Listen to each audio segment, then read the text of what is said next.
Olá, vamos estudar mais um pouquinho da Palavra de Deus. Então vamos lá, meu irmão, para mais um bate-papo nosso, para mais um estudo da Palavra de Deus. E aqui, meu irmão, é muito bom falar de Jesus, muito bom falar da Palavra de Deus. E eu quero trazer um tema aqui para a gente estudar que chama Sem Governo. Você já viu alguém sem governo? Então nós vamos estudar sobre isso, tá bom? É um versículo que eu falei no último vídeo, que Isaías 3, versículo 4, tá? Veja que é o seguinte, se o pai não ensina seu filho a ser governado por Deus, acontece isso daqui. Então, no assunto nós falávamos a respeito do patriarca, dele ser governado por Deus e dele ensinar seu filho. Agora, se o pai não faz isso, e aqui eu trouxe a Bíblia para a gente consultar, o versículo 4 de Isaías 3. Olha só. Dar-lhes-ei jovens por príncipes e crianças governarão sobre eles. Veja que assunto aqui muito delicado para a gente tratar, meu irmão. Trouxe aqui o esboço também, tá bom? E aí Deus vai falar muito com a gente aqui. Crianças, meu irmão, presta atenção, não tem competência para governar. Tá? Um jovem imaturo não tem equilíbrio para decidir suas ações, tá? Quanto mais o seu futuro. Por isso deveria ser supervisionado integralmente, e orientado pela palavra de Deus.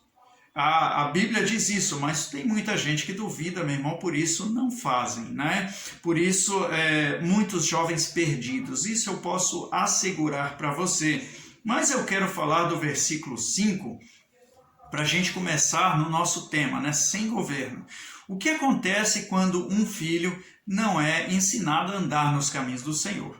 Olha só, versículo 5 de Isaías 3. E o povo será oprimido, um será contra o outro, e cada um contra o seu próximo. Olha só como a palavra de Deus fala abertamente e claramente a respeito disso. Continuando. O menino se atreverá contra o ancião.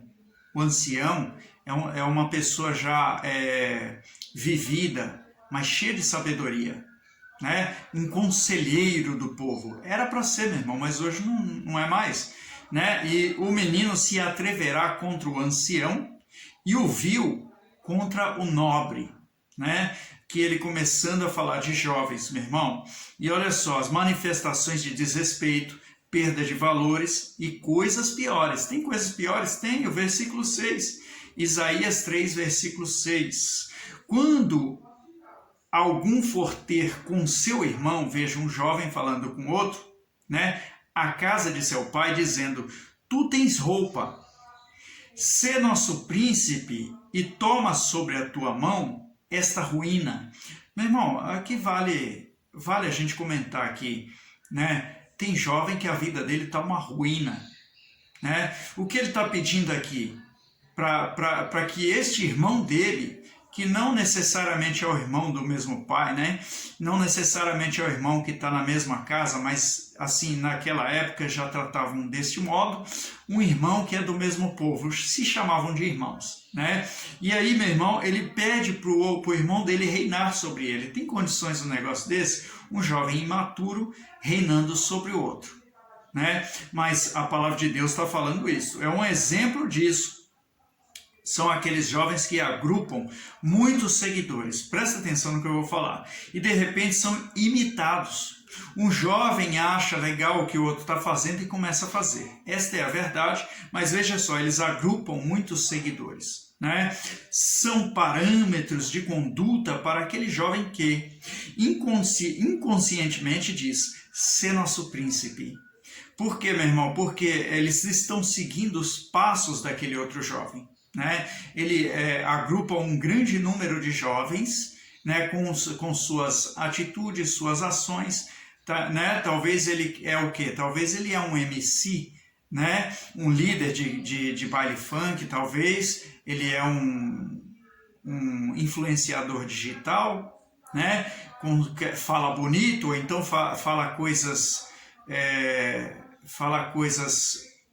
como se diz, sensacionalistas, né? E, meu irmão, os jovens gostam disso, né? Então, o que acontece, meu irmão? Inconscientemente, ele diz a este outro jovem, ser nosso príncipe, né? Ser nosso príncipe, simplesmente ignorando a imaturidade do outro, meu irmão. E tem mais, meu irmão, tem mais coisa ruim aí? Tem. Versículo 7, Isaías 3, 7, diz o seguinte: naquele dia levantará este a voz dizendo, este quem? Aquele que está sendo imitado, o influenciador, o MC, não sei qual é o nome que você quer dar, né? O líder do bairro, sei lá, o representante da comitiva, né?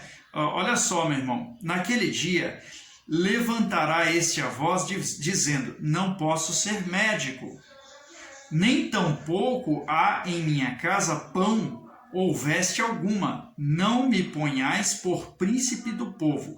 O que este está dizendo, está querendo dizer? Não sou médico. O outro disse, reine sobre esta ruína. Às vezes a vida dele está uma ruína. Reine sobre mim, ele está pedindo, né? E este outro vai dizer, eu não tenho compromisso nenhum com você, se vira aí, não sei, vai falar com seu pai, vai trabalhar, vagabundo, com perdão da palavra. Então, este influenciador, o que eu quero dizer, este que os jovens estão imitando, este MC, meu irmão, ele não pode ser médico. Jesus pode, mas ele não pode ser médico. Ele está falando aqui, nem tampouco em minha casa pão ou veste alguma. Ele está dizendo, eu não posso te ajudar, nem tirar da minha conta corrente dos meus milhões um centavo para dar para você. Se vira que você não é quadrado. Então o jovem está com a vida uma ruína e ele fica imitando este tipo de gente, o outro jovem, né, que não tem maturidade. O que vai acontecer, meu irmão? Que vai acontecer que o outro não pode ajudar. O outro não está nem aí para a vida. Meu irmão, o MC não está nem aí para a sua vida. Sabe, o influenciador digital, certos nomes por aí, Felipe Neto, sei lá, um monte de gente, não está nem aí para você, eles não têm compromisso com você, não tem obrigação de te ajudar, certo? E o que eles vão fazer?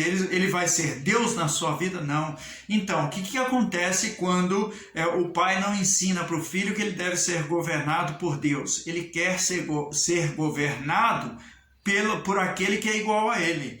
O que? A vida dele está uma ruína, do outro também. Também? Sério, meu irmão, eu posso provar para você, né? O mais interessante é o seguinte, depois desse influenciador influenciar a cabeça de muitos jovens, tirá-los da zona de conforto e proteção do seu lar e do conselho de seus pais e ensiná-los a ser atrevidos e desrespeitosos, né? E abrir um grande vazio em sua alma, os influenciadores dizem aos jovens que os procuram, não tenho compromisso contigo. Se vira. Não é verdade? E olha que a Bíblia diz sobre os influenciadores. E aqui eu quero deixar para você. Olha só. Que os jovens procuram como governadores de suas vidas, né? Isaías 3, versículo 9. Olha só. A aparência do seu rosto testifica contra eles, né? Aquele rostinho bonito, cheio de maquiagem, aquilo tudo preparado, uma encenação, não é verdade? E publicam os seus pecados como Sodoma. Deixa eu terminar de ler. Não os dissimulam, quer dizer, com a maior cara lavada, né? Aí, ai da sua alma, porque se fazem mal a si mesmos. Se a Bíblia está dizendo que estes influenciadores fazem mal a si mesmos, imagina se vão fazer bem para os outros que os procuram, os seus imitadores, os seus adeptos, os seus simpatizantes, né? Imaginam, eles publicam o seu pecado como se fosse uma coisa boa, meu irmão. Publicam. Veja, a própria palavra diz isto. Publicam os seus pecados como uma coisa boa. Tornam público, né? Que não faz mal. mas que desvia muitos jovens do governo de Deus. Meu irmão, o jovem cresce hoje, nós vemos muito homem barbado, homem que já passou pela jovialidade e agora velho, querendo ser jovem ainda, porque não passou pelo governo de Deus ainda. Está ainda influenciado, enganado por esse tipo de gente, né? O que acontece com o jovem que não é ensinado a andar nos caminhos do Senhor? Ele fica sem governo. Entendeu agora o nosso tema? E aí, meu irmão, que Deus fale mais ao seu coração, amém? Que você seja governado por Deus e que o seu jovem possa ser ensinado a andar nos caminhos do Senhor, para que cesse, para que acabe esse ciclo vicioso que acontece nos dias de hoje, que nós vemos jovens desrespeitosos, jovens atrevidos, que se voltam contra os anciãos, não aceitam conselho. Na verdade, pode ver aí na pandemia, meu irmão, disse que o contágio está maior, as pessoas estão morrendo facilmente, mas eles continuam fazendo festas clandestinas, sem máscaras, desrespeitando a lei. Eles são jovens que não têm governo. Amém? Que Deus fale mais ao seu coração.